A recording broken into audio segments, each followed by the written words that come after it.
வாழ்க சத்குரு. நீங்கள் ராசிங்களில் எடுத்துக்கிட்டிங்கன்னா நம்பர் ஒன் ராசி என்ன நல்ல ராசி, எந்த ராசி வந்து 12 ராசியில் ரொம்ப பவர்ஃபுல் ராசி அப்படின்னு எடுத்துக்கிட்டிங்கன்னா எந்த ராசி எந்த லக்னம். இது வந்து மகாரிஷி பராசரே சொல்லியிருக்காரு.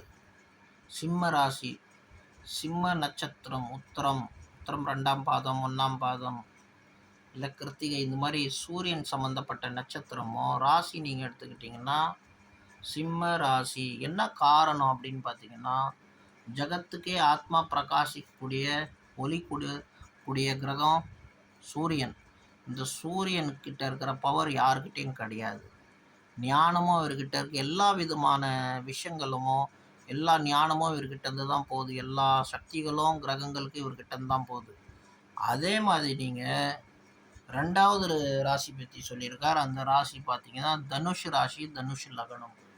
இந்த ராசிக்கிட்டேயும் இந்த லக்னத்துக்கிட்டேயும் சில அப்நார்மலான சில பவர்ஸுங்க இருக்கும், சில சீக்ரெட்ஸ் இருக்கும், இறைவனோட பிளெஸ்ஸிங் இருக்கும். பட் நம்பர் ஒன் வந்துட்டு சிம்ம ராசி, நட்சத்திரம் உத்திரம், சூரியனோட நட்சத்திரங்கள்.